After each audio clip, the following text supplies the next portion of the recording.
Bienvenidas y bienvenidos sean todos ustedes al foro El Derecho a la Información en México frente al COVID, organizado por el Grupo Anticorrupción del Grupo Parlamentario de Acción Nacional. Bienvenido, coordinador, diputado federal Juan Carlos Romero Hicks, compañeras y compañeros del Grupo Anticorrupción, amigas y amigos diputados federales y todas las demás personas que nos acompañan.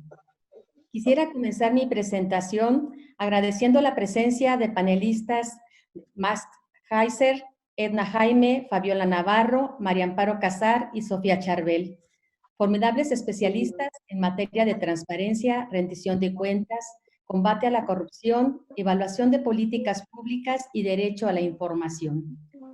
Los 5 durante muchos años han forjado una trayectoria sólida, prestigiada y respetada, tanto en la academia como en las organizaciones de la sociedad civil.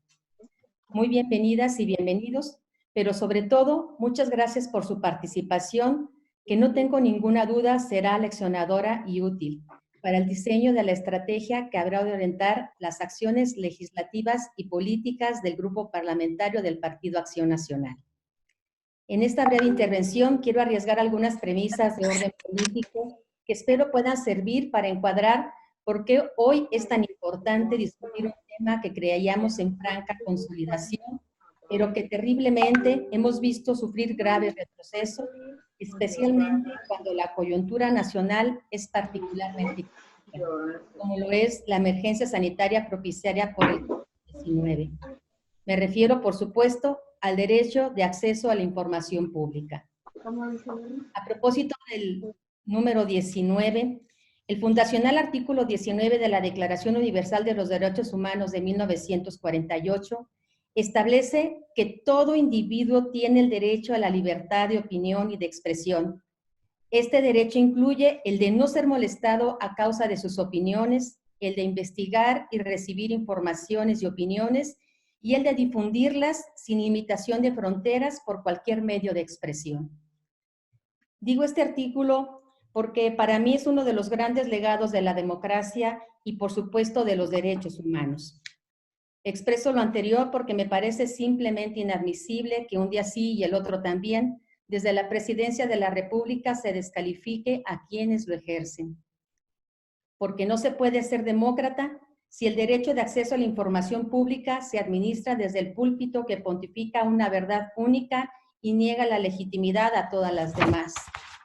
Porque no se puede ser liberal si la libertad de expresión se condiciona o se repudia por la previa censura del nivel de escozor que provoca en el poder presidencial.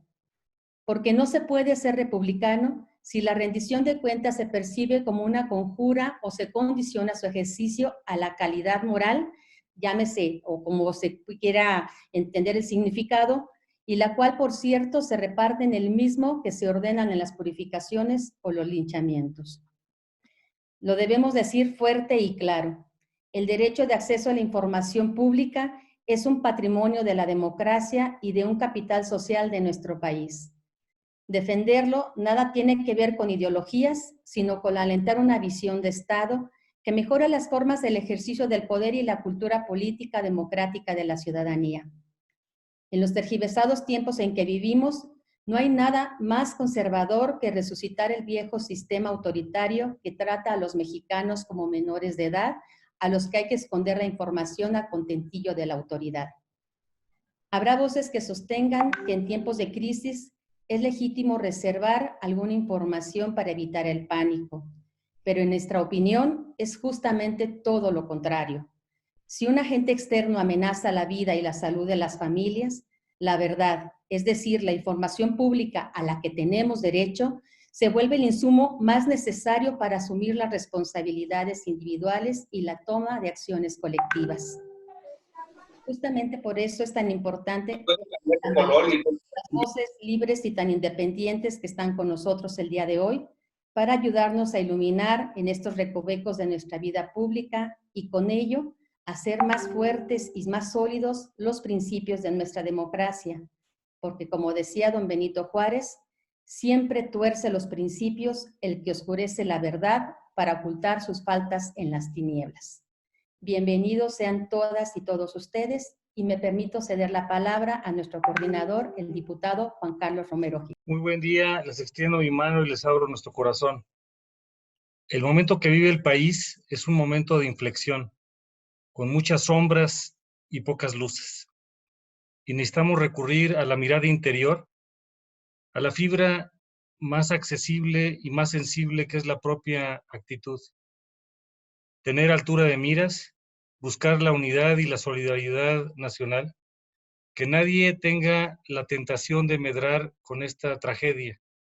Estamos en una era del hielo, en un momento que nuestra generación nunca anticipó ni había vivido. Nuestro país tiene 4 crisis. Primero, la crisis del alma, la quiebra de las instituciones y del espíritu, y de eso ni siquiera estamos hablando. Segundo, la crisis acumulada de la pobreza y la desigualdad. Educación, salud, vivienda, agua, seguridad social, ingreso familiar y una economía que no redistribuye el producto para todos.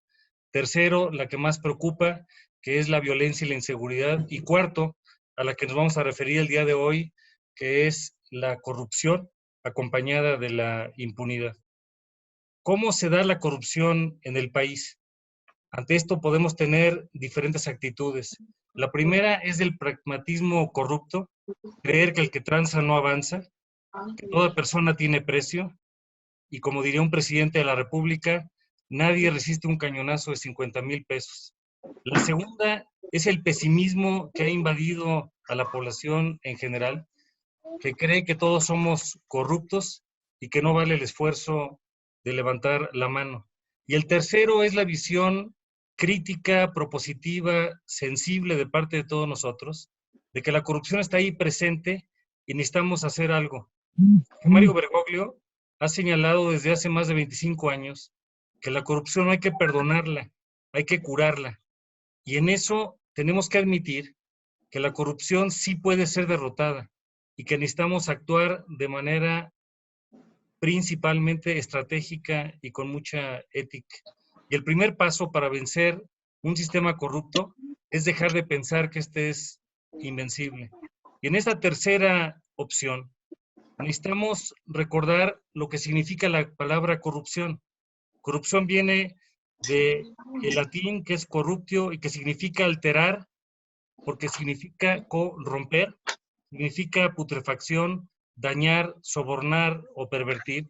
Y en esta perspectiva, esta corrupción, como señalaría el propio Bergoglio, no es un acto, sino es un estado. Es un estado personal y social al que lamentablemente nos hemos acostumbrado a vivir y tiene varias dimensiones. La individual, primero; segundo, la social; tercero, la política; y cuarta, la que parece ser sistémica. Y esta corrupción siempre tiene 2 actores, uno que pide y otro que cede, o el sentido inverso. Y también siempre desplaza a alguna persona porque no mira al interés superior. Estamos frente a dilemas éticos de una sociedad en donde hoy tenemos que rescatar la ética individual, la ética social, la ética política y la ética de todo un país que en este momento está buscando soluciones. Lamentablemente, la política está muy desprestigiada, principalmente por culpa de la clase política, y lo digo con mucho respeto, por la ausencia de la ciudadanía. Nosotros, como Partido Acción Nacional, creemos en la doctrina de la solidaridad, que es el rostro social del amor, y la subsidiariedad, que significa tanta sociedad como sea posible y tanto gobierno como sea necesario. Hoy necesitamos hablar de política y que la política rescate los valores esenciales: el bien común, la dignidad de la persona, la solidaridad, la subsidiariedad, y sobre todo entender que la política no es la búsqueda del poder, es el poder servir a los demás. Y esta ética no es algo de lo que podamos prescindir. La ética tiene que venir con la vida misma, o de lo contrario va a provocar la muerte de la humanidad.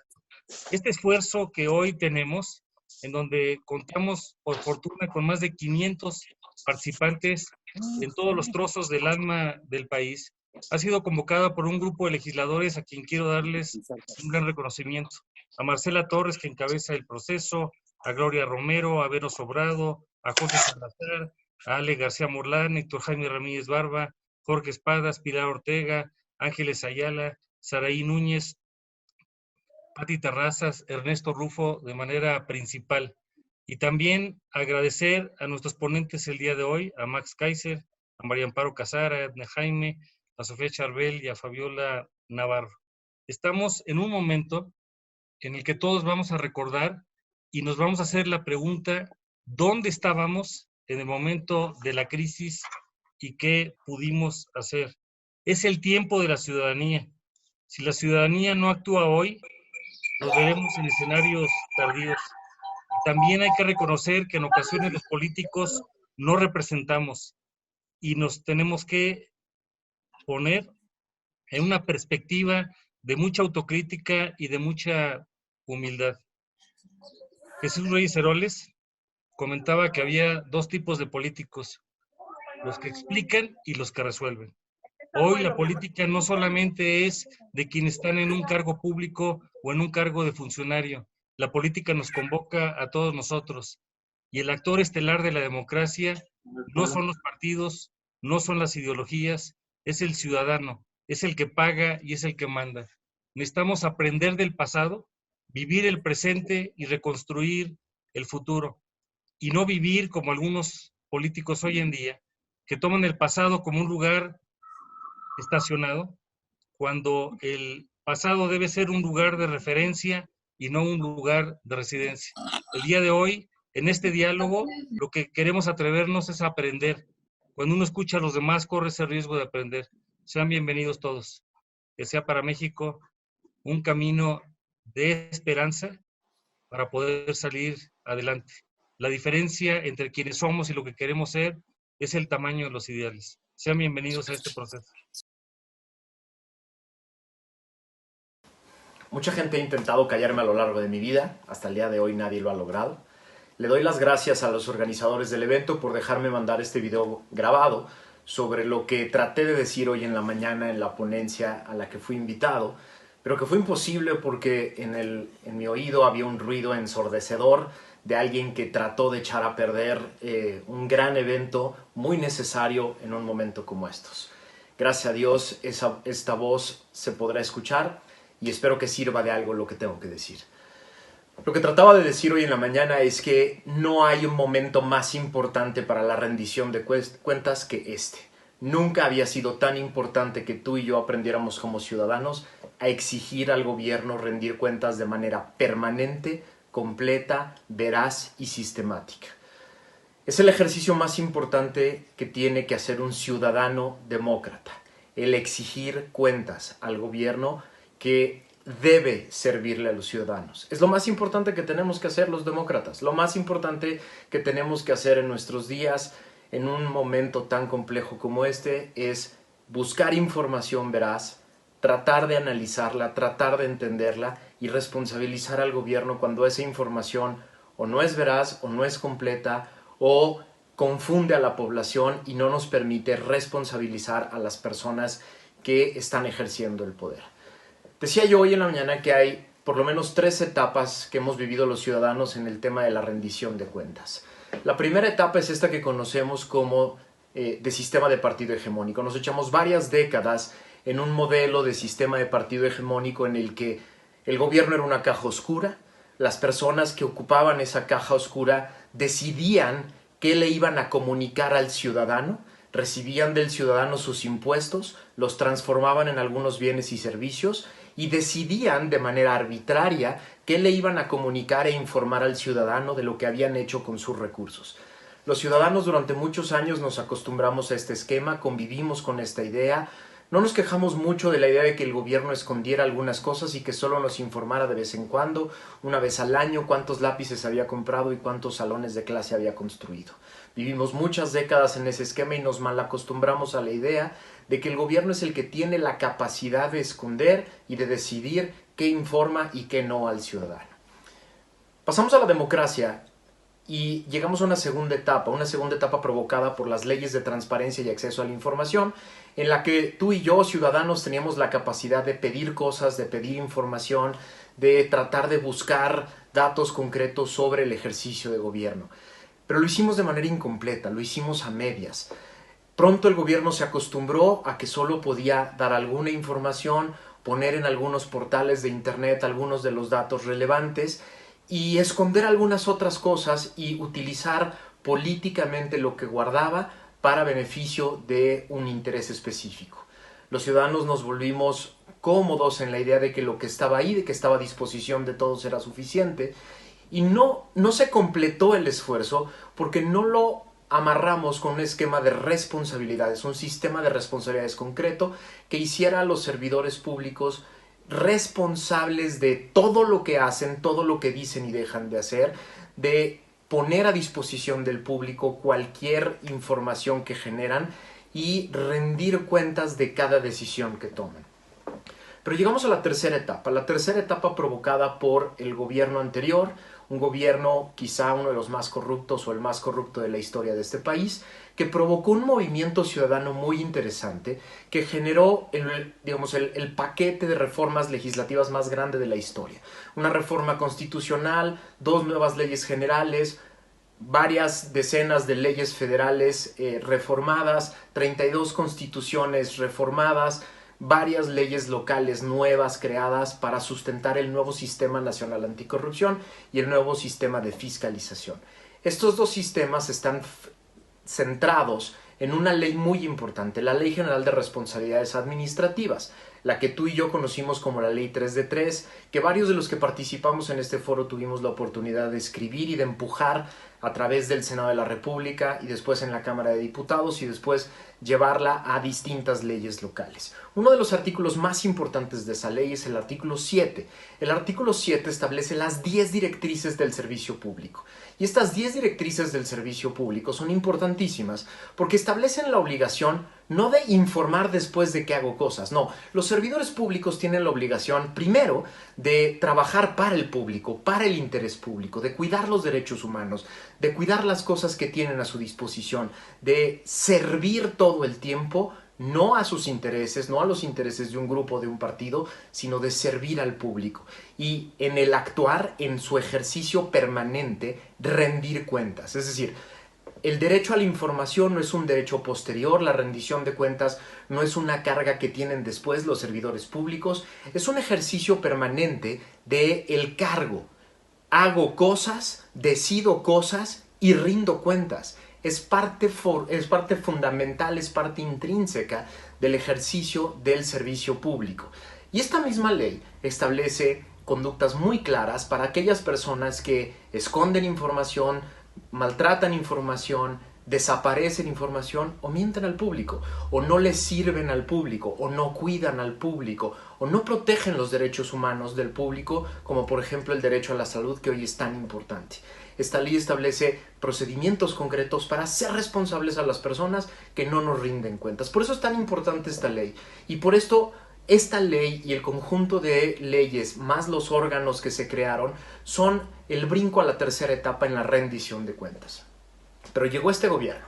Y llegó un gobierno que no cree en el sistema anticorrupción, no cree en esas leyes, no participó en la creación de estas leyes y parecería que quiere regresar a la primera etapa. Esa etapa en la que el gobierno era una caja oscura, el gobierno decidía de motu propio qué informaba y cómo lo informaba, escondía alguna información, guardaba otra, administraba una parte y le pasaba al público lo que quería. Pero el público también, parecería que estamos algunos de nosotros, algunas de las personas regresando a esta primera etapa porque parecemos conformarnos con información a medias o información falsa que se comunica todos los días por vía del propio presidente.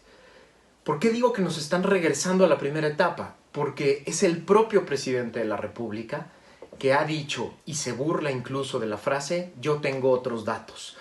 Yo tengo otros datos, yo tengo otra realidad, yo quiero informar otra cosa distinta, no solo a lo que encuentran medios de comunicación, organizaciones de la sociedad civil, especialistas en información que buscan e investigan adecuadamente, sino contradice también lo que dicen sus propios secretarios. Varias veces ha contradicho al secretario de Hacienda, al de Salud, al secretario de Comunicaciones y Transportes. Varias veces ha dicho, no, yo no creo lo que esas personas dicen, yo tengo otra información, yo tengo otros elementos, yo creo que hay una realidad diferente. No solo lo que dicen, sino también ha tratado de poner en tela de juicio documentos de Hacienda, documentos de la Secretaría de Medio Ambiente, de la Secretaría de Energía, diciendo, no, yo tengo otra opinión, yo tengo otra realidad, yo tengo otra información. Entonces parecería que el gobierno nos quiere regresar a esa primera etapa, a esa etapa que vivimos en la época del partido hegemónico, en la que el gobierno decidía qué informar, cómo informar, cuándo informar. ¿Por qué es tan relevante esto en este momento? Voy a poner 3 temas que se ponen en riesgo gravísimo en un momento de crisis como el que estamos ahorita viviendo, si se permite que el gobierno nos regrese a la etapa en la que ellos deciden qué informar y cómo informar, y los ciudadanos no somos buenos para exigir rendición de cuentas. El primero y más obvio, el peligro a la vida y a la salud. Tú y yo estamos en peligro, nuestras familias están en peligro. Si el gobierno puede esconder cuántos enfermos hay, de qué están enfermos, en dónde están, cuáles son sus síntomas, cómo se contagia, cómo está el sistema de salud, en qué capacidad está, cuántas medicinas quedan disponibles, cómo están protegidos los doctores y las enfermeras de este país. Esconder esa información y no tener nosotros la capacidad de hacerlos rendir cuentas pone en peligro nuestra vida y pone en peligro nuestra salud. 2. Las finanzas públicas de México. Están en riesgo las finanzas públicas de México si no exigimos que nos rindan cuentas claras y concretas sobre ellas. En este momento se está aplicando una ley de ingresos y un presupuesto de egresos que son una ficción fiscal. Fueron calculados con base en elementos económicos que hoy son un sueño muy lejano. Se calcularon la ley de ingresos, los ingresos que iba a recibir el gobierno, se calcularon con base en un crecimiento del 2% del Producto Interno Bruto. Hoy los economistas más conservadores hablan de que vamos a decrecer entre 6 y 8%. Se calculó con un precio del barril de petróleo de $49, hoy está en 7. Se calculó con un tipo de cambio de $20, hoy está en 24. El gobierno no nos está informando qué implicaciones tiene eso en las finanzas públicas, cómo están los ingresos vía impuestos por la caída de la actividad económica, dónde están los grandes boquetes, dónde van a recortar, quién va a recortar, cuáles son los criterios que se van a utilizar, dónde están las carencias, cómo lo van a sustituir. Nuestro sistema de finanzas públicas está en peligro si no pedimos que se rinda cuentas de manera completa. Y finalmente, las contrataciones públicas. Están en riesgo las contrataciones públicas. El gobierno ya tenía meses abusando de las excepciones, de la adjudicación directa y la invitación a cuando menos 3. Más del 80%, según Mexicanos contra la Corrupción, en este país se contrata por adjudicación directa e invitación restringida. Y hoy con la pandemia, hoy con la emergencia, por no prepararse, están pretendiendo usar la emergencia como pretexto para seguir utilizando de manera arbitraria las contrataciones públicas. Esto genera enormes riesgos de corrupción, de grandes fortunas que se van a hacer por abusar de este esquema. Concluyo diciendo, nunca es más importante que hoy la rendición de cuentas. Parecería que el gobierno nos quiere decir, hoy no me pidas rendir cuentas, estoy atendiendo la emergencia. Al revés. Porque hoy está en peligro nuestra vida, nuestra salud, la economía del país y la democracia, hoy es más importante que nunca exigir rendición de cuentas. Muchas gracias, diputada. Muchas gracias, Juan Carlos, Marcela, a todos los que nos hicieron esta importante convocatoria, y condeno desde este foro a distancia, este foro virtual, lo que están tratando de hacer con este foro importante para la población. Ya puse un Twitter, espero que lo retuiteen, porque realmente es inadmisible que hagan una cosa de esta naturaleza. Dicho esto, paso a las reflexiones que he hecho para este foro, no sin antes felicitar a Max Kaiser por su brillante exposición. Voy a abordar sobre algunas de las cosas, pero me gusta mucho cómo nos los planteas, las 3 etapas por las que hemos pasado y cómo dijiste así, o cuando menos no escuché porque por momentos no se te escuchaba, Max. Pues yo veo una cierta regresión en materia de transparencia y rendición de cuentas durante este gobierno. Y es muy paradójico porque todos sabemos que una de las banderas más importantes con las que ganó el presidente Andrés Manuel López Obrador con su 53% de la votación fue precisamente la corrupción. Y al respecto, quiero decir que si tuviera que titular, si esto fuera una ponencia, la hubiera titulado El uso y abuso de la corrupción, o del concepto de la corrupción, o de la narrativa de la corrupción. Creo que en este gobierno ha habido un abuso del discurso, todo es culpa de la corrupción es la solución a todos los problemas de México, y digan que lo está diciendo una corruptóloga, una estudiosa de la corrupción que ha tratado de ponerlo junto con mis compañeros, Edna ha sido central en esto, Max, en fin. Pero hay mucho discurso y hay una subutilización de las facultades presidenciales y sobre todo de la mayoría del partido del presidente, que por primera vez en 21 años tenemos mayoría en el Congreso, para empujar la agenda anticorrupción. En cambio, se ha utilizado para cuestiones que creo que si ampliamos el concepto de corrupción y no utilizamos nada más la figura pública, aunque digamos la definición más extendida de corrupción, también cabe, y creo que es responsabilidad de este gobierno, o se hace acreedor a lo siguiente, a una concepción sobre la en donde no solamente cabe la utilización del poder público para beneficio privado, sino que habría que ampliarla para incorporar temas como la omisión, la opacidad, la ilegalidad, la ineptitud y la discrecionalidad.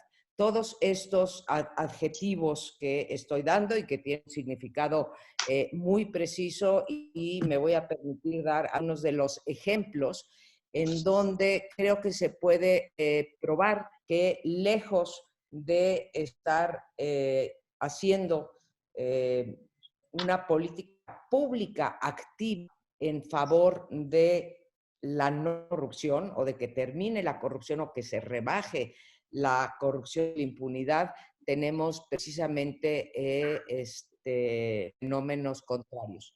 Lo quiero situar únicamente, no quiero hacer como un análisis del sexenio en materia de transparencia, de rendición de cuentas y de corrupción, porque sería muy largo. Hay hechos, ahora voy a relatar algunos, hay hechos sin duda de corrupción que demuestran que pues, la corrupción no se acaba por decreto, y que tantas veces que nos han dicho en la manera que ya se acabó la corrupción en este país, pues no se ha acabado, ni se acabará si seguimos con estas no políticas anticorrupción y este desprecio por las instituciones a las que sería Max durante estos últimos nada más meses. Entonces, quisiera hablar un poco de estas omisiones, opacidades, ilegalidades, ineptitud y discrecionalidad en los tiempos del COVID-19, que muestra cómo no estamos o no está el gobierno, porque muchos trabajamos desde otras trincheras en combatir a la corrupción y la impunidad, pero que este gobierno realmente no está comprometido con una lucha contra la corrupción. Comienzo con la opacidad, a sabiendas de que Sofía nos dará un mucho mejor panorama, pero la opacidad a lo largo de las semanas en las que ha durado la emergencia sanitaria, las instituciones de salud pública han sido francamente omisas en darnos la información que requerimos los ciudadanos para poder incluso contribuir a el freno de esta pandemia. Si ustedes se fijan, la última vez que se hizo un censo, y lo pueden checar en la Secretaría de Salud, la última vez que se hizo un censo sobre todo lo que tenemos en materia de equipamiento, clínicas, hospitales, enfermeras, camilleros, etcétera, fue en 2018. Ya en 2019 no se hizo ese censo, el último, insisto, es el del 2018, de forma tal que no contamos con la información y que no contemos nosotros, no importa tanto, pero no cuenta la Secretaría de Salud con la información mínima indispensable para poder hacer una toma de decisiones medianamente racional. La cantidad de anomalías que nos han presentado en la información y la cantidad de datos contradictorios que nos dan todos los días, me parece que no solamente es un caso de opacidad, sino es un caso de corrupción, porque como bien señalaba Max, el primer pilar para poder exigir rendición de cuentas es precisamente la información, y ahí tenemos, no solamente en el caso de salud, lo tenemos en muchas otras áreas, pero particularmente importante ahora que tenemos la pandemia, en el caso de la salud. El segundo tema que quiero tratar, que también me parece que es un caso de corrupción, es la actitud. Y la podríamos ejemplificar con muy distintos casos. El primero que me gustaría mencionar es que el gobierno, todos los mandatarios del mundo, tuvieron más o menos la misma información sobre los avances del COVID y sin embargo hay gobiernos que han actuado en consecuencia y otros que no lo han hecho. México tuvo, como lo tuvieron otros países, información desde enero de cómo venía, cómo se podía presentar en México. Sin embargo, no destinamos los recursos necesarios para hacer frente a la pandemia. Y creo que las irregularidades parten desde que inició la administración de Andrés Manuel López Obrador, pues es sabido que las compras que ha autorizado la Oficialía Mayor de Hacienda fueron insuficientes, incluso antes de la pandemia, fueron insuficientes en casos, por ejemplo, como el dengue, y han representado graves desabastos en términos generales para medicinas contra el cáncer, para medicinas contra, como digo, el dengue, y ahora, pues, en el caso de todos los recursos necesarios para la pandemia, ¿no? Y eso me parece un caso de ineptitud.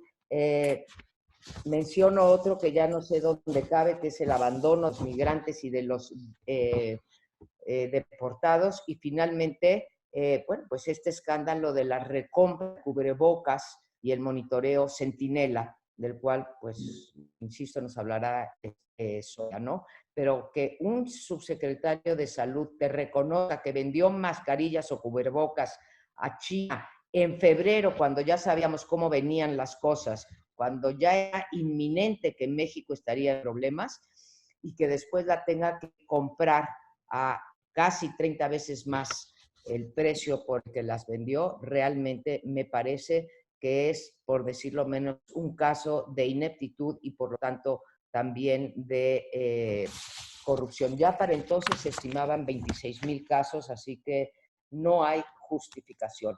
El segundo conjunto de ejemplos, después de opacidad, que quiero dar, es el de discrecionalidad.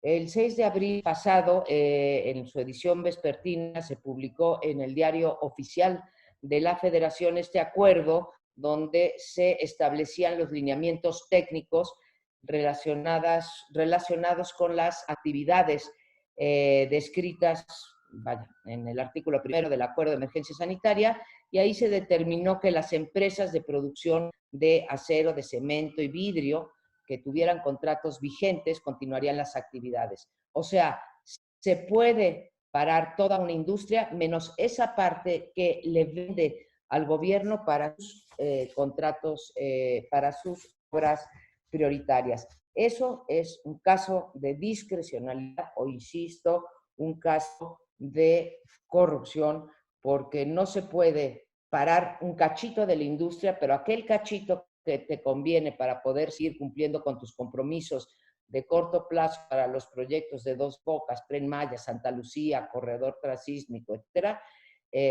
pues cualquier Estado de Derecho condenaría esto en materia de discrecionalidad. El tercer punto que quiero tocar es el de la ilegalidad.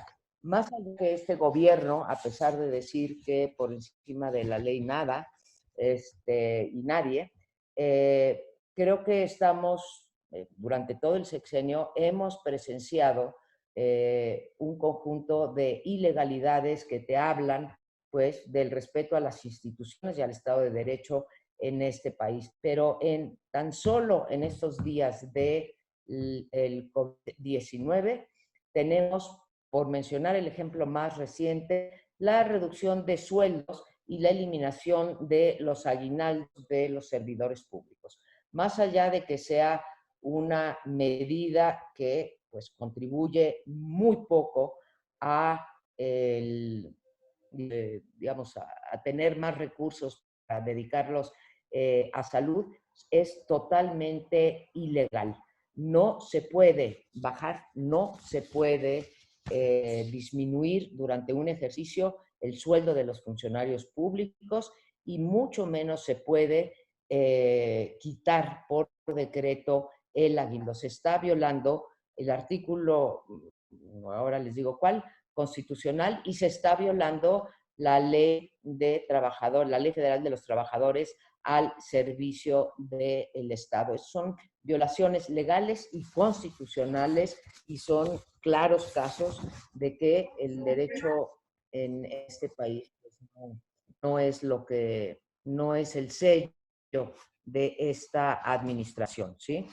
Igualmente me refiero al decreto que sacar el 8 de abril, hace un par de semanas, en donde se instruye a las secretarías, antes era el 50%, ahora nos hablan del 75% del gasto asignado a los capítulos de servicios generales y gasto de operación, que también tiene cuando menos visos de ilegalidad, porque ahí están torciendo la voluntad del Congreso, amparados desde luego en la gran discrecionalidad que da la ley de responsabilidad hacendaria. Pero cuando menos se estaría incurriendo en una falta administrativa que debería de ser sancionada por la Ley Federal de Austeridad Republicana. Ahí tienen ustedes algunos casos de esto y quiero terminar hablando de las cuestiones que son corrupción abiertamente. ¿Cuáles, por ejemplo? Pues estas que nos dimos a la tarea en Mexicanos contra la Corrupción, las convocatorias fantasmas, con el objeto de atender la emergencia sanitaria y como parte del plan DN3, pues se hicieron las contrataciones y se hicieron adjudicaciones millonarias por parte del IMSS a esta ya famosa empresa Levanting, que tenía no solamente una inhabilitación por la Secretaría de la Función Pública, sino incluso en los Estados Unidos. Esos son casos abiertos de corrupción. Max, espero que me estés escuchando, no lo sé, pero respecto a las adjudicaciones y que es muy preocupante esto que nos dice, bueno, que lo pones en la mesa, de que hay por ahí la intención de pasar ley que amplíe o que anule en realidad el espíritu y la letra del 134 constitucional, en el sentido de que las acciones directas se darán solamente por excepción. Concedamos que en estos momentos estamos en un momento de excepción, pero toda la trayectoria de adjudicaciones directas durante todo el sexenio de Andrés Manuel López Obrador, los 12 y, ¿qué llevamos? 12 y 5, 17 meses de administración, se puede mostrar claramente cómo los usos y costumbres o la regularidad es que todo se haga por adjudicación directa. Mucho criticábamos al presidente Enrique Peña Nieto, lo hicimos tú, Max, lo hizo Edna a través de México Evalúa, lo hice yo. El abuso que se ha hecho de las adjudicaciones directas, pues este sexenio no es la excepción, y puedo decirles que si tomo en promedio el año y medio de Enrique Peña Nieto, el primer año y medio, y el primer año y medio de, el año 4 meses de Andrés Manuel López Obrador, lo que tenemos es que el promedio fue para Enrique Peña Nieto 74 y hoy en día estamos, el promedio está en 77 y hoy en día estamos en 80% de adjudicaciones directas con los datos oficiales. Así que pues me parece que mucho discurso anticorrupción y pocas medidas realmente que vayan en contra de o que tiendan a una política efectiva para aumentar la transparencia, la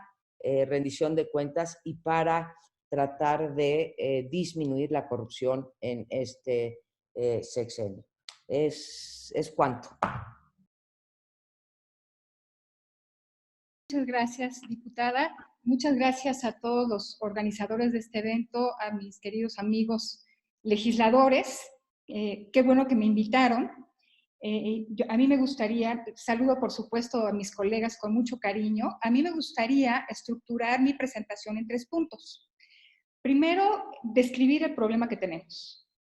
Segundo, tratar de pues, esbozar algunas soluciones que por ser de tipo estructural, quizá no se aborden en el corto plazo, pero definitivamente deben de estar en la agenda. Y lo han estado.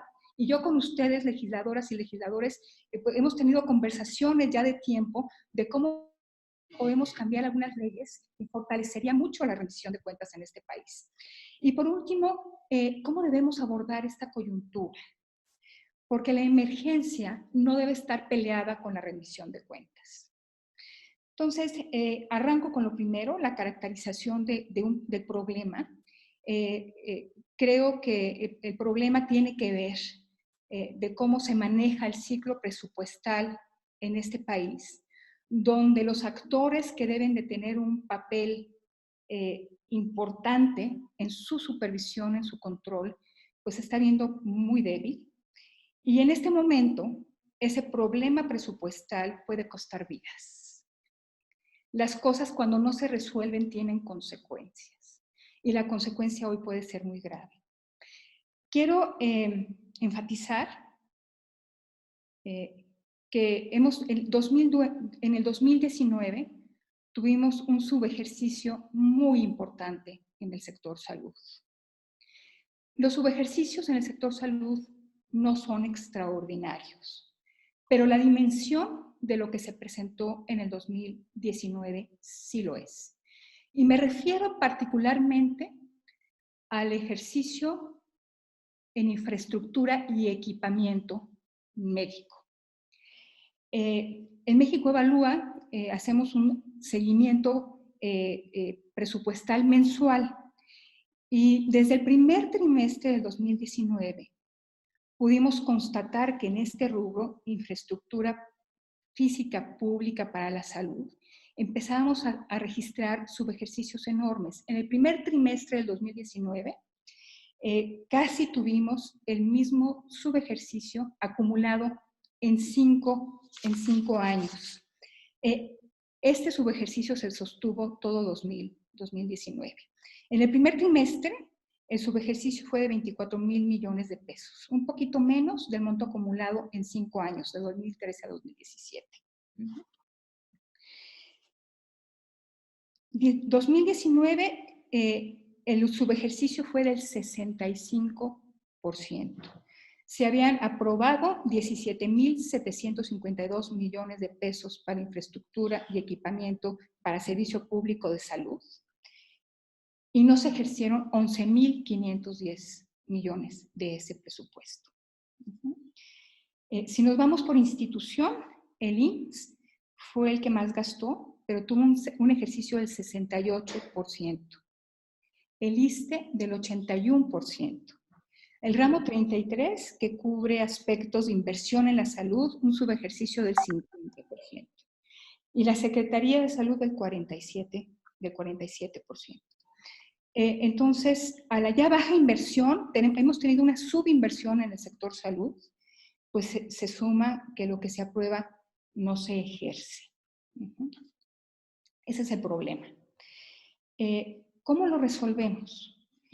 Legisladores y legisladoras, desde hace tiempo hemos estado hablando de la necesidad de que la Cámara de Diputados asuma cabalmente su papel en términos presupuestales. Habíamos reconocido que existe debilidad del legislativo vis a vis el ejecutivo Y por eso habíamos planteado la necesidad de fortalecer, de crear y darle fuerza técnica, autonomía a un consejo fiscal. De verdad siento mucho pesar porque no logramos empujar esta idea hasta llevarla a su materialización. Creo que un consejo fiscal en estos momentos sería sumamente relevante para plantear por dónde deben hacerse las reasignaciones del gasto, pero sobre todo para evitar que el Ejecutivo tenga tanto margen para ajustar el presupuesto durante su ejercicio.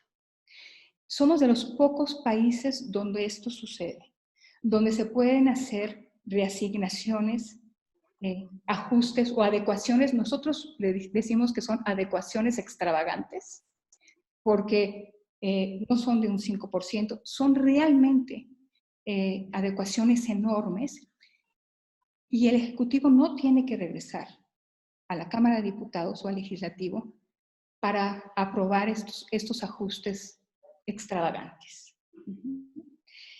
Quizá con un consejo fiscal, la Cámara de Diputados hubiera podido tener los argumentos, no la mayoría, pero no la mayoría que pudiera contraponerse a la propuesta del presidente, pero los argumentos para sostener que es un sinsentido que de cada 100 pesos que se gastan o que se invierten en temas de infraestructura física, más del 50% vaya para Pemex. Y que para el sector salud le haya quedado 3 pesos. Entonces, qué lástima que no hayamos podido avanzar esta propuesta con anticipación a esta crisis, pero creo que más que nunca nos va a quedar muy claro de que no podemos posponerla. Y de que tenemos que habilitar, si no tenemos este cuerpo técnico dentro del legislativo que le dé otro relieve al trabajo legislativo en materia presupuestal, sí, por lo menos habilitar mecanismos para dar seguimiento al gasto y poder prender las luces rojas, las alarmas, cuando se empiecen a registrar estos subejercicios. Subejercicio no es ahorro, subejercicio es incapacidad. Hay algo que no está operando bien en los mecanismos que el gobierno tiene implementados para proyectar, programar obra pública, para preparar obra pública, o para hacer contratación compleja que nos llevó a esta situación. Consejo Fiscal, un tema bien importante que por favor no lo olvidemos y tratemos de empujarlo, que su agenda legislativa la tenga en su corazón. Un segundo tema tiene que ver con algo que veníamos trabajando, se nos frustró por alguna razón desde hace mucho tiempo, la Ley de Obra Pública. Desde la administración pasada, cuando el presidente hizo llegar su iniciativa al Senado, pues nos dimos cuenta que era una reforma pro corrupción, así la llamamos. Era una reforma a la Ley de Obra Pública y servicios relacionados con los mismos, que en su artículo número 2 enumeraba todas las excepciones a la ley. Eran muchísimas las excepciones a la ley. Le daba a cada ente público la posibilidad de contar con su propio régimen de contratación. Afortunadamente, se paró esa ley, pero no logramos reformularla. Quizás si hubiéramos trabajado y hubiéramos aprobado una ley de obra pública, ahorita, y una ley de adquisiciones también, ahorita estarían mejor reguladas y con mucho más mecanismos de transparencia todas las excepciones a la licitación. Tendríamos una mucha mejor regulación y si se hubiera hecho muy bien, tendríamos mucho más obligaciones de transparencia en estos mecanismos extraordinarios. Otro tema que hemos querido avanzar desde México Evalúa es una ley de infraestructura. Sí necesitamos que los proyectos se preparen por equipos técnicos solventes. Necesitamos que no haya ocurrencias, que las prisas no les ganen a quienes tienen que ejecutar este gasto y que no tienen una buena planeación, que no tienen un proyecto ejecutivo completo y que tienen que iniciar así inversión en infraestructura física. Es costosísimo para el país hacerlo así. Tenemos desfases en tiempo, tenemos sobrecostos impresionantes que hacen que la rentabilidad de la obra pública, pues, durante su ejecución cambie. Entonces, eso es lo que yo propongo para que ustedes lo consideren incorporar en su agenda legislativa. ¿Qué hacemos en la emergencia? Ya Transparencia Internacional se pronunció y el mensaje es muy claro. La emergencia no está peleado con la rendición de cuentas. Entonces, las sugerencias es máxima apertura de la información, con una visión integral de las contrataciones o adquisiciones públicas, desde la planeación hasta la entrega del bien. Es bien importante. 2, activación de mecanismos pro competencia. La competencia nos asegura que los mexicanos obtengamos el mayor valor por los recursos que invertimos. Tercero, la fiscalización en tiempo real. Cuarto, identificación plena de los recursos utilizados. Y quinto, amplia rendición de cuentas sobre los recursos utilizados y su destino. Y yo quisiera, para concluir, colegas legisladores, poner a su disposición una plataforma que diseñamos en código abierto con el Gobierno de Nuevo León para contratación de obra pública.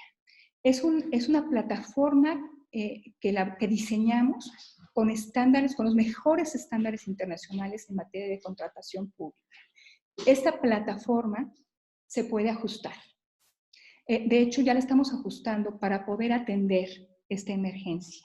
Decirles que cuentan con México Evalúa, con esta plataforma para poder trabajar en hacer transparentes y tratar de que exista rendición de cuentas sobre los recursos que se van a usar, a ejercer durante esta contingencia. Les agradezco mucho la oportunidad de abrir los micrófonos y de conversar con ustedes. Muchas gracias. Bueno, pues muchísimas gracias por la invitación a este foro tan importante. Héctor Jaime, de verdad gracias por siempre subirme a estas discusiones de las que pues uno aprende de componentes tan comprometidos con distintos temas, pero al final tenemos entre todos nosotros importantes coyunturas. Yo había dado una presentación, no sé si esta se esté viendo o no, pero la verdad es que lo que quiero más que nada es dejar en claro varios puntos. No sé si ustedes la van a transmitir o yo debería compartirla, pero de cualquier manera, si no, me arranco así. Yo quiero comenzar con un punto muy importante, que tiene que ver con el sistema. Perdón, ya está tu presentación, Sofía, perdón la interrupción, ya está en la pantalla. What's up, nigga?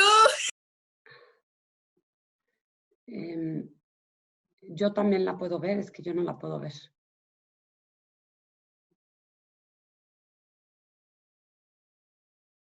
No sé si se escucha.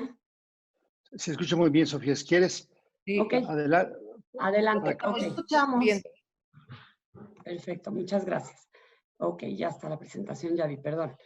Bueno, yo lo que quiero es hablarles de algunos temas fundamentales en relación al sistema de salud brevemente, cómo se recibió el sistema de salud en esta administración y qué ha pasado a partir de esta administración para ver con qué nos encontramos un poco frente a COVID. Evidentemente no me da tiempo de tocar todos los temas y los puntos si esto es tan rápido, ¿no?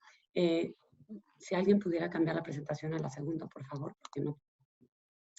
El sistema de salud público mexicano, simplemente para decir por qué es complejo y en qué nos encontramos, ¿no? Es un sistema fragmentado que se organiza en subsistemas y esto va a generar coberturas distintas.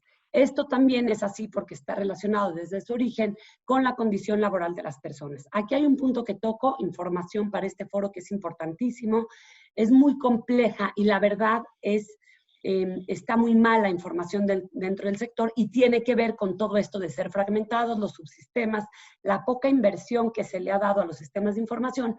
Y ojo, un sistema de información es básico para lograr una rectoría. Si tú no cuentas con toda la información que se requiere en tiempo real, pues realmente va a ser difícil que tengas rectoría. Todo esto termina por generar, evidentemente, inequidades para el sistema de salud. Siguiente, por favor.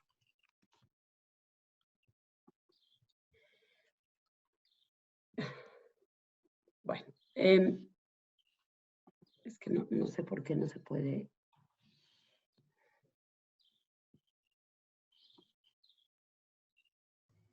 La herencia de la administración pasada, que es la siguiente diapositiva.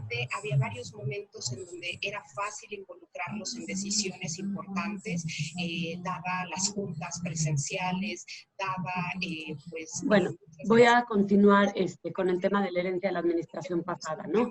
¿Qué heredamos la administración pasada? Muchísima corrupción en el sistema de salud, particularmente en el Seguro Popular. Hubo una importante reducción de presupuesto, no se había visto reducción de presupuesto, y el sexenio pasado se estableció el tema de ir reduciendo el presupuesto en salud. No hubo inversión real en infraestructura. Un aumento, por ejemplo, se aumentaron los últimos 2 años los derechohabientes del IMSS en millones, pero no en plazas de personal de salud ni en camas por derechohabientes. Entonces, esto hace que bajemos en automático frente a los países de la OCDE por camas por cada 1000 pacientes. Entonces, esta reducción es lo que vamos a ver ahorita y es lo que nos va a afectar muchísimo. No hubo rendición de cuentas el sexenio pasado y la primera y grande opción para verlo es que la encuesta nacional de salud no se llevó a cabo en tiempo y forma por cuestión supuesta que no había el dinero para realizarla. Finalmente se realiza la ENSANUD. La ENSANUD tiene que haber estado terminada para 2018. Tenían que salir desde 2017. En verdad, se libera el dinero hasta 2018 y pues acaba estando en 2019. Con esto, pues no podemos ver qué se hizo y cómo medir o qué no se hizo. Adicionalmente, otras cosas muy claras, como por ejemplo, el tema de las cifras de vacunación. Ojo, que fueron siempre imprecisas. Y otros temas importantes. Pero aquí quiero puntualizar algo, regresar al sistema de vigilancia epidemiológica. Todo lo que tenía que ver, porque eso nos importa frente a COVID, todo lo que tenía que ver en relación a el INDRE y a la Dirección de Vigilancia Epidemiológica, no se hizo ningún cambio. Ningún cambio. Se inauguró todo lo que era del INDRE y todo lo que se había hecho durante la influenza. Tuvieron chance de inaugurarlo, recién llegaron los nuevos, y nunca más se volvió a invertir. Hoy estamos trabajando con ese sistema de información que tenía el INDRE justamente a partir de lo que tenía el INDRE en la influenza. O sea, estamos en 2009 en temas de infraestructura de nuestro sistema de vigilancia epidemiológica y creo que es importante y justo decirlo. En la siguiente diapositiva, donde dice la nueva administración, tampoco ha habido inversión en salud, por el contrario. Yo creo que uno de los temas más graves ha sido, que ya lo mencionó María Amparo, el cambio del mecanismo de compra que ha provocado un verdadero desorden y un verdadero desabasto. No solamente el desabasto, sino la compra directa de medicamentos que ya se mencionó, pero también algo que fue muy importante. Cuando se compraron los oncológicos a Francia, ojo, en términos de salud, se compraron sin registro sanitario. A los días de esto, digamos por el escándalo que era para los involucrados, surge lo que es el decreto. Ahí ya sale el decreto donde se podían comprar de diferentes mecanismos, pero comprar sin registro sanitario, digamos, es algo que habíamos superado hace muchísimos años. En ese ínter, en este desorden que traíamos de angustia por el desabasto, se crea ya formalmente en la Ley General de Salud del INSABI y se desaparece el Seguro Popular. No me puedo detener a todos los cambios que esto trae, pero créanme que son muy importantes y que impactan de manera grave en algunos aspectos al derecho a la salud, como es que en la ley se saca todo lo que tiene que ver con el tercer nivel de atención. Hoy solo quedó en una palabra y en una promesa verbal. sí va a estar el tercer nivel, estará hasta diciembre. Esto ha generado incertidumbre y esto también lo quiero mencionar aquí, que esta reforma, digamos, la incompleta o que hay que volverle a meter mano y llevar a cabo una reforma adicional a la Ley General de Salud, tiene otros problemas frente a lo que hoy vamos a vivir como COVID. Por ejemplo, nadie entiende bien qué es el INSABI, porque sus reglas de operación no están, se supone que van a estar hasta junio. Yo no sé si para junio van a estar o no. Pero si ustedes se fijan en periódico, en redes, no está el INSABI. Porque como que extrañamos lo que era el Seguro Popular o estábamos acostumbrados al Seguro Popular y el INSABI está medio amorfo. No sé si por la falta de liderazgo, de experiencia o de reglas de operación, pero por una u otra manera no acabamos de entender bien qué está pasando aquí. Seguimos con el tema de desabasto, no solo ante COVID, sino cosas que se vienen arrastrando. Falta de atención, por lo tanto estamos presenciando un aumento en la judicialización del derecho a la salud y de llevar estos temas a tribunales. Y otro de los aspectos, por mencionar, digamos, como que los más importantes, es el actuar de COFEPRIS, ¿no? Por un lado es una COFEPRIS ausente, una COFEPRIS que no vemos aparecer mucho y de pronto la vemos cuando surgen temas de quiero regular este monopolio, pero está bien que lo regule, es la autoridad competente para regularlo, pero antes de estar haciendo este tema de la regulación del monopolio, digamos, ataca al monopolio sin garantizar el abasto de temas muy importantes para nuestro sector. Entonces hay un tema ahí de confusión, por decirlo menos, al respecto. ¿Qué vamos a encontrar frente a la llegada de COVID? Pensemos en enero, pues un sector salud que está completamente distraído. Los subsistemas están distraídos en el sentido de estamos viendo abasto porque no tenemos oncológicos y este tipo de cosas. Pero ya está llegando COVID, pues sí, pero es que también tengo que tener abasto. Entonces, esto es algo que también tenemos que resaltar. Hay un tema a partir de que surge COVID que no quiero dejar de mencionar, que se liga con el siguiente que voy a mencionar, que es la falta de institucionalidad. Constantemente se estuvo viendo en redes, en artículos, presionando en foros el tema de por qué si ya está llegando COVID no se ha reunido el Consejo de Salubridad General. En la respuesta, y que fue difícil, de H1N1, la reunión del Consejo de Salubridad, donde había muchísimas opiniones, no todos estaban de acuerdo en suspender actividades, por ejemplo, pero finalmente el diálogo, incluso para los ciudadanos, nos da certeza que se están discutiendo los temas, nos da la posibilidad de ver las diferentes opiniones. Aquí no se ligó el tema de la respuesta en el Consejo de Salubridad y fue tardía. No solo tardía, sino, por ejemplo, no se invita y no se convoca a la UNAM, que siempre ha estado formando parte del Consejo de Salubridad. Entonces esto, el no llamar al Consejo de Salubridad y todo aquello que se destraba a partir de los acuerdos por parte del secretario de Salud exposta a las reuniones del Consejo, todo aquello que se destraba nos hace ir lentos como sociedad en el sentido de estar alertas, preparados, leyendo más sobre el tema, pero institucionalmente en términos también de capacitación, insumos y una respuesta organizada. Este tema de la respuesta organizada genera también un tema de una falta de rectoría en la respuesta frente a COVID, en relación a las acciones principalmente de mitigación. ¿Por qué? Porque se genera una desarticulación en el país. Ojo, salud, la materia de salud es una materia concurrente, sí, en términos normales. Estamos actuando con un órgano constitucional, por eso la prisa que se reunió en el Consejo de Salubridad, porque aquí sí estamos hablando de una emergencia sanitaria. Y entonces tiene que haber un punto de partida común. Evidentemente, algunos estados, por necesidades demográficas o de carga de la enfermedad, tendrán que hacer algunas cosas particulares por su propia población. No es lo mismo un estado que tenga, no sé, mayor obesidad, hipertensión, o otro que tenga problema de agua, que otro que no tenga en números muy altos esos dos problemas, por decir la situación. Entonces, ahí sí puede haber una diferenciación entre estados en cómo ejercer algunas facultades. Pero, ojo, debe de haber siempre, cuando esté el Consejo de Salubridad, etcétera, un punto de partida común y estrategias específicas para toda la República. Esto no solo en términos de gobernabilidad, sino también en términos de lo que nos dan a nosotros como población, ¿no?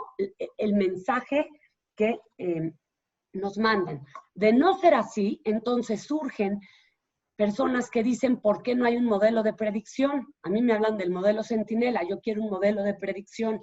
¿Cuántos casos por margen de error voy a tener? ¿Cuántos casos de muertes voy a tener? Y entonces, esta desarticulación nos genera incertidumbre y entonces decimos, pero esto de la neumonía típica, ¿pero cuál es el modelo de predicción? Se publicó uno en Exos o en otros lugares que se están publicando y diciendo en el periódico otro tipo de predicciones. ¿A cuál le creemos aquellos de nosotros que no somos epidemiólogos o no sabemos hacer modelos de predicción porque tampoco somos matemáticos? Entonces, esto es una problemática que tiene que ver con un tema, yo creo que de gobernabilidad frente a la pandemia.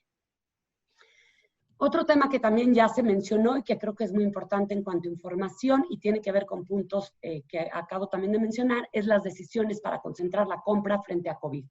¿Qué es lo que pasa? Pues de repente nos enteramos que el gobierno va a China, pero si ustedes mal no recuerdan, primero, pues estaba que Hacienda era la encargada de la compra. Luego incluso salió en el periódico que el INSABI iba a decir, iba a ayudar en conjunto a Hacienda para ver qué insumos se necesitaban para entonces salir a comprar. Después vemos a la Secretaría de Relaciones Exteriores. ¿Cómo sabemos qué se está comprando? Y en salud es muy importante. El gobierno va a China para surtir, ¿no?, a todos los subsistemas en la compra. ¿Cuál es la relación de costos? La calidad. ¿Cómo podemos saber si es competitiva, transparente?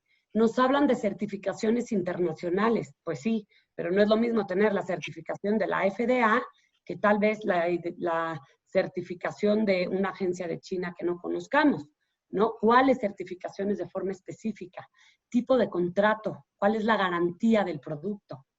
¿No? Entonces, en esta compra parecería que estamos en un área comercial desprotegida. También coincido que quién es el responsable final de la compra y si está mal realizada, ¿a quién le vamos a imputar esa responsabilidad?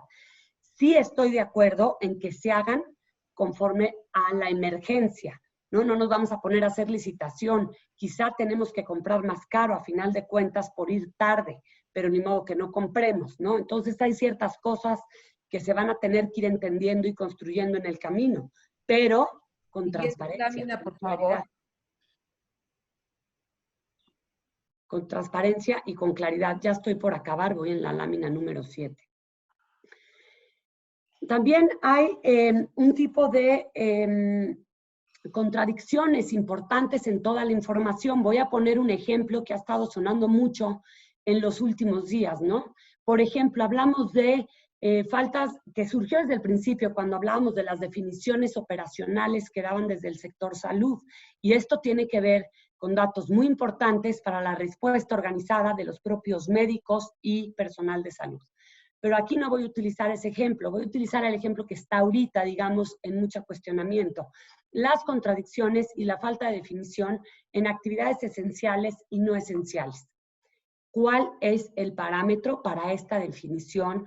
Porque no está bien entendida. Una, por una falta de articulación de la que hablábamos hace un momento. Por ejemplo, ¿cómo tomo la decisión? ¿Es una decisión política o es una decisión a partir de las cadenas de contagio? Tomo aquí un par de ejemplos. El primer ejemplo es, se había dicho que las cervecerías sí, y luego se les dijo que no podían. Ok, ¿con base en qué? ¿A las cadenas de contagio o por qué la cerveza como tal, como producto, no es esencial? Ahora, aquí es bien importante hablar del tema que está en la diapositiva 7. Aquí hablamos de, se dice desde el día de ayer, ya se había mencionado, se puede Dos Bocas, se puede el aeropuerto, el banco que está construyendo el ejército, estos sí se van a poder. Ojo, y los derechos de los trabajadores que van a estar ahí trabajando, que son empleos indirectos, que son temporales, porque es mientras está la construcción, y los derechos de estos trabajadores, y si esos trabajadores se contagian, va a ser igual, digamos, el trato y la sanción en caso de a la autoridad por este tipo de contagios, porque también es cierto que tenemos del otro lado empresas, que yo entiendo que no se abre una empresa que no sea esencial, pero empresas que, por ejemplo, hacen empaques de medicamentos en las maquiladoras, hacen empaques para los medicamentos, que pueden ser empaques que se mandan, por ejemplo, a Estados Unidos, y luego ese medicamento lo utilizamos nosotros porque tiene aquí registro sanitario. Estamos rompiendo las cadenas de suministros. ¿Por qué? Porque gobernadores muy asustados ante lo que está pasando en sus estados decidieron cerrar todo. Esto es bien grave, porque estamos en un tema internacional, en un tema de comercio, que claro, hay que cuidar primero todo el tema de la salud, y yo creo que en una ponderación evidentemente viene primero el tema de la salud, pero ojo, si lo cuidamos mal, rompemos ciertas cadenas de suministros en alimentos, incluso en medicamentos, no solo en un tema que nos afecte por los tratados internacionales, sino incluso hablando de productos de los cuales nosotros nos vemos beneficiados. Entonces, creo que aquí es bien claro, no tenemos la información clara sobre este tema, es por cadenas de contagio, cómo las están midiendo, por qué los gobernadores cierran, a pesar que se trata de temas esenciales, qué está diciendo la federación, a dónde vamos. Vamos a la Secretaría de Economía para poder hacer este tipo de cosas. Y lo mismo aquí, COFEPRIS, hay empresas pequeñas, mexicanas, que hacían algún producto, quieren hacer rápidamente el giro para hacer un producto y aportar ante la pandemia, pero no se les otorga el giro. Esto es grave también porque entonces una vez más nos quedamos cortos para poder ayudar a nuestro país.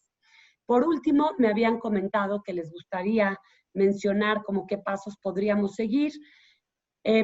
Y sí creo que hay una pregunta que nos tenemos que estar haciendo desde ahorita. ¿Cómo vamos a sacar adelante al sector salud? Va a terminar desgastado, fracturado, observado. Ojo, que aquí en este país se discrimina hasta a los doctores, a todo el personal de salud se le maltrata. Primero, evidentemente, creo que se debe modificar el mecanismo de compra para lograr un abastecimiento. Pero ojo, no perdamos de vista, en España ya salió hoy un artículo impresionante de las gráficas de lo que están viendo que viene después de COVID para salud. La gente no está yendo a su atención, pensemos en enfermedades crónicas, no están yendo ahorita a los hospitales por medio a el tema de COVID. ¿Cómo va a pasar esa carga de la enfermedad? ¿Cómo la vamos a atender después de COVID con un sistema que va a terminar más fracturado de lo que ya está? El tema de salud mental, no estamos preparados para atenderlo en macro, digamos, no estamos, no tenemos la capacidad y se redujo el presupuesto en áreas importantes de salud mental. Obviamente también creo que tenemos que ir pensando en la modificación requerida en la Ley General de Salud en materia del INSABI, si no podemos en todo, sí, cuando menos en las partes principales, porque después de COVID va a haber mucho por hacer en nuestro sistema de salud. Espero haber sido más o menos clara con relación a los puntos principales. Creo que hay mucho más que decir aún. Muchas gracias. Un saludo a todas las personas que están conectadas. Agradezco, por supuesto, la invitación de todas las personas organizadoras y el espacio para poder venir a compartir con ustedes. Y pues muy contenta de compartir el espacio con todos ustedes.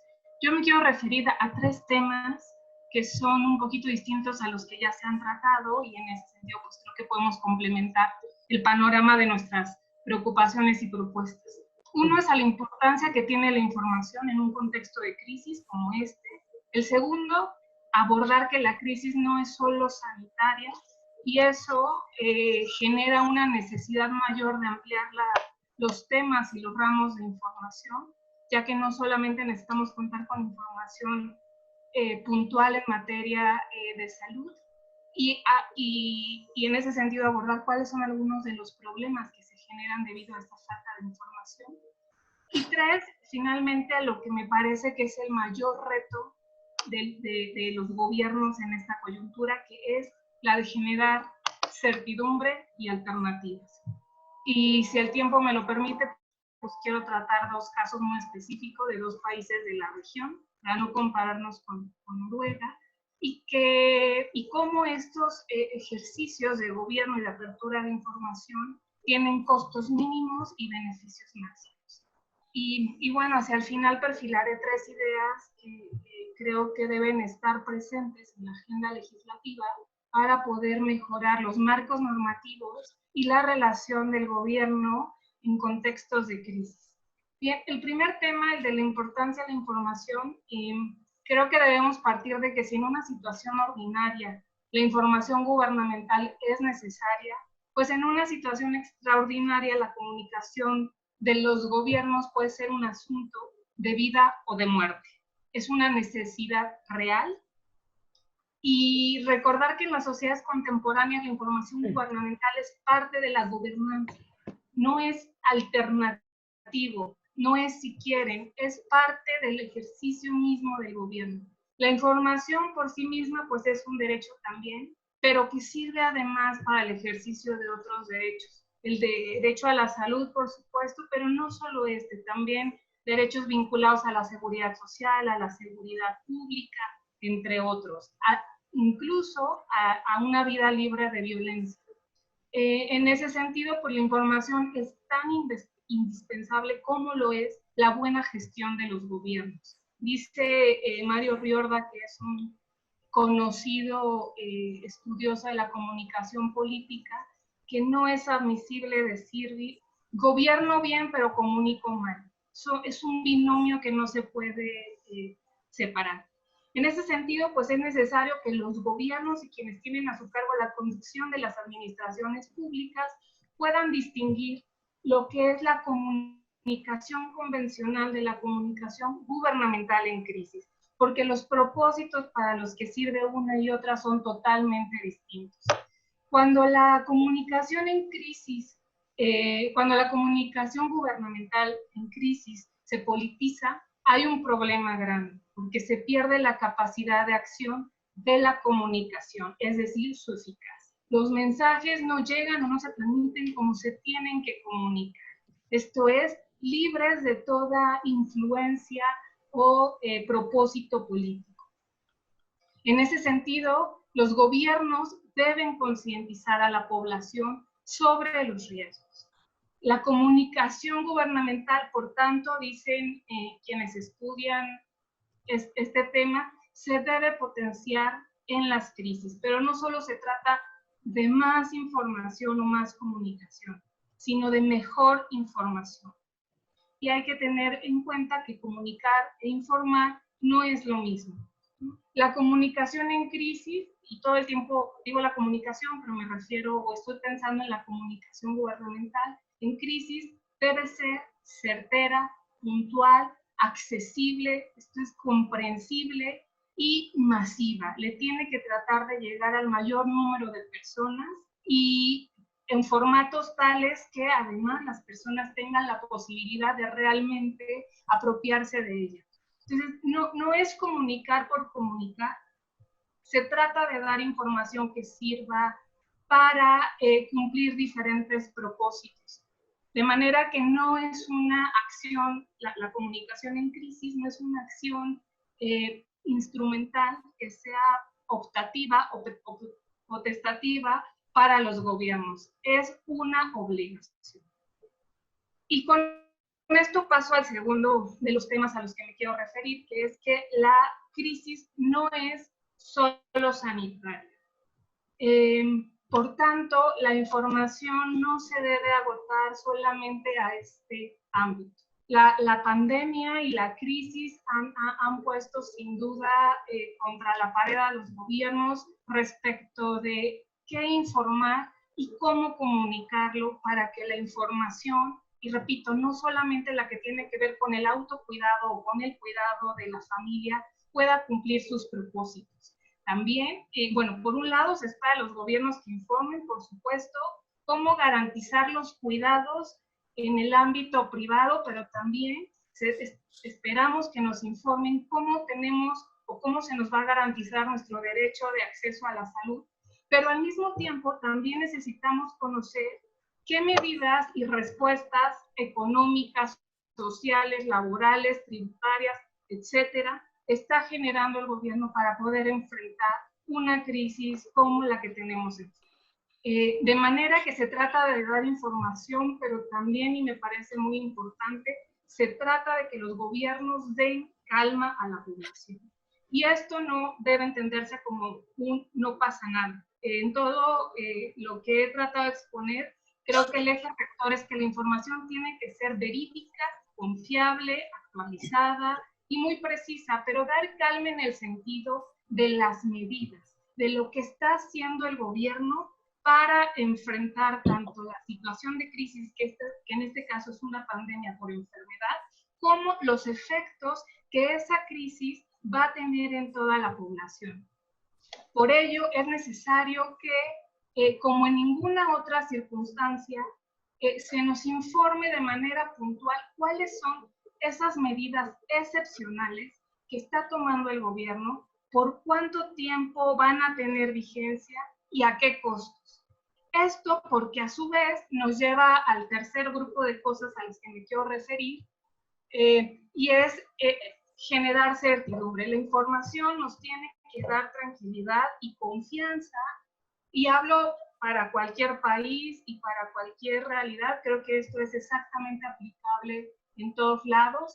La comunicación y la información que nos presenten tiene que servir para generar confianza, para que podamos nosotros también hacer la parte que nos toca como ciudadanía o como población, como bien lo decía Max al inicio de su intervención, ¿no? Entonces, visto así, al gobierno le toca, por supuesto, ayudar a construir este ambiente en donde se presenten escenarios probables que nos generen certeza de lo que está pasando por un lado en tiempo real, pero por otro de lo que va a pasar, y especialmente de cómo va a actuar el gobierno al respecto.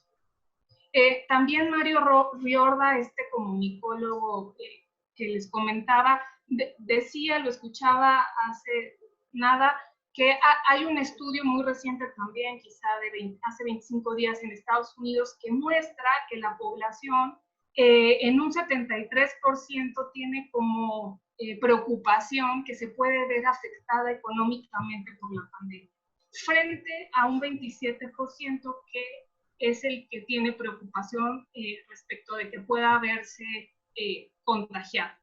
En su opinión, él dice, pues esto lo que nos da cuenta es de una pésima comunicación de riesgo, porque la alerta de riesgo sanitario no se ha logrado establecer de manera urgente como lo es en la población. Y no es que no tenga razón, pero yo también creo que visto de otro lado también nos da información de otro grupo de preocupaciones que son también más inmediatas, reales y concretas de la población. Aunque ese estudio se hizo en Estados Unidos, creo que por la información disponible y nuestros propios entornos sabemos que la preocupación va más allá del aspecto meramente sanitario. Y bueno, estas ideas creo que lo que sirven es para dar un buen contexto de qué tenemos actualmente. Creo que lo que tenemos es ausencia de información. No hay, a diferencia de lo que sí hay en otros países, que es un sitio, un portal, un lugar en los portales de gobierno en donde esté almacenada información, pero no solamente respecto de cuántos contagiados, cuántas personas han perdido la vida, cómo se comporta la estadística, no solamente información numérica sobre el comportamiento de la enfermedad, sino que ahí alojan de manera unificada o concentrada información sobre las medidas que los gobiernos han estado tomando en ámbitos tan diversos como precios máximos autorizados para compras, qué elementos de compra puede el gobierno, en donde el gobierno puede optar por las excepciones a la legislación de adquisiciones en materia de cultura, de pago de impuestos, situación de las personas que están privadas de su libertad, qué medidas están haciendo desde los ámbitos penitenciarios, etcétera. Los ejemplos en ese sentido ilustran muy bien este problema que hay, primero respecto de la necesidad de la información y luego por la falta de certeza y el problema que esto genera por no contar con información. Además de que, bueno, toda la evidencia lo que demuestra es que justo la falta de información lo que genera es el contexto propicio para que se den estos espacios de corrupción y de decepción también social sobre lo que están haciendo, de tal manera en que esta corresponsabilidad que estamos esperando o deseando que se dé, pues se ve entorpecida. Por cuestión de tiempo, creo que ya estoy sobre los minutos que me asignaron. Me gustaría referirme, bueno, los dos países a los que les decía que vale la pena echar un ojo es Chile y Argentina. Se accede desde la página de sus gobiernos, argentina.gov.ar, y lo primero que uno se encuentra es una pestaña para acceder a toda la información, ya les decía, de manera concentrada sobre todas las medidas del gobierno. A mí me parece que es deseable y posible, técnicamente además muy económico, que lo que hable ahorita respecto de la conducción del gobierno sean las medidas, la información y las herramientas, más que los discursos. Y eso solamente se va a poder tener en la medida en que exista un lugar en donde estén disponibles de manera permanente y actualizada, pues todos estos elementos. En cuanto a la agenda legislativa, a mí me parece que justo esta coyuntura, además de los temas que ya han dicho, nos debe plantear llevar a retomar y finalmente aprobar un pendiente legislativo que existe desde el 2008, que es la emisión de la Ley General de Comunicación Gubernamental, o como se llame, pero a la regulación reglamentaria del artículo 134 constitucional, especialmente en dos cosas. Uno, respecto del uso de los tiempos del Estado en tiempos de crisis y a las obligaciones especiales que tienen que tener respecto de eso los concesionarios y los permisionarios para poner más tiempo a disposición del que ya ponen. No hay que olvidar que son concesiones, que ellos explotan algo que es del Estado, por tanto de todos nosotros, y que si en algún contexto hace sentido que ellos colaboren de manera distinta a como lo hacen ordinariamente, pues es en un contexto como este. Y también en esta ley podría ponerse este otro conjunto de obligaciones que se refieran a publicar, a la obligación de que los gobiernos publiquen todas estas medidas gubernamentales sobre áreas estratégicas que están tomando para atender las emergencias, y que ello vaya acompañado de los dictámenes presupuestales o de los impactos presupuestales o de las prospecciones, porque sabemos que una emergencia pues también altera una programación presupuestal y que se tiene que quitar dinero de algún lado para ponerlo en este otro donde se necesita. Y finalmente, aunque también ya lo decía alguien antes que yo, es necesario actualizar la ley de adquisiciones y todas las compras del Estado y las obras públicas, especialmente en relación a la regulación de las excepciones, porque también, como ya lo dijeron, las excepciones que fueron creadas pensando en otros contextos se han vuelto la situación ordinaria y la regla. Entonces, vivimos permanentemente en este ámbito de la excepción y justo eso pierde sentido o toma otras características cuando sí estamos en situaciones excepcionales como en las que ahora nos encontramos. Muchas gracias por